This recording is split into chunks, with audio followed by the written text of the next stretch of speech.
Mtazamaji wangu, tunasikitika kutangaza kifo cha Mheshimiwa Raila Amolo Odinga. Mtazamaji wangu, tunasikitika kutangaza kifo chake Mheshimiwa Raila Amolo Odinga.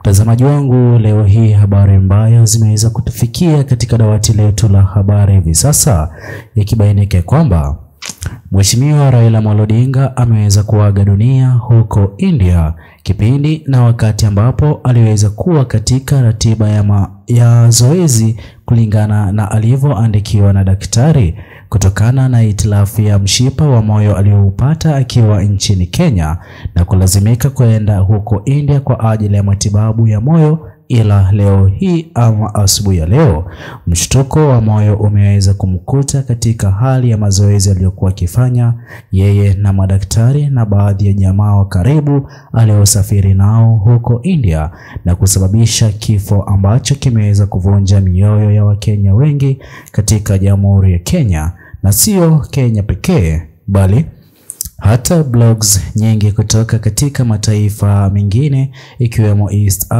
Africa na hata dunia nzima wameweza kuvunjwa moyo na kuaga dunia kwake Mheshimiwa Raila Amolo Odinga.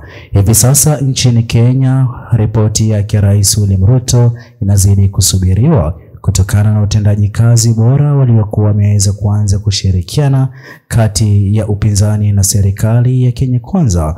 Vile ripoti nyingine inayozidi kusubiriwa ni kutoka Bondo, kutoka kwa familia jamaa wa karibu wake Mheshimiwa Raila Amolo Odinga. Ila ningependa ufahamu ya kwamba chanzo kikuu cha kifo chake Mheshimiwa Raila Amolo Odinga ni mshtuko wa moyo, ambapo hitilafu hii ya moyo aliweza kuipata nchini Kenya baada ya kuwa na tatizo la mshipa wa moyo. Hivyo basi mapema leo hii akiwa katika mazoezi, yeye pamoja na madaktari na jamaa wa karibu ameweza kupata mshtuko wa moyo na ikawa ni chanzo cha kifo chake Mheshimiwa Raila Amolo Odinga.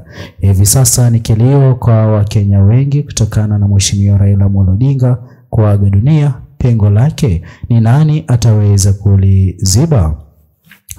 Ningependa ufahamu pia Mheshimiwa Raila Amolo Odinga ameweza kuaga dunia ikiwa na miaka 80, huku harusi aliweza kufanya 1973. Ripoti zaidi tutaweza kukuletea hapa Habari Moto News, ila ni vema kutype rest in peace Raila Amolo Odinga.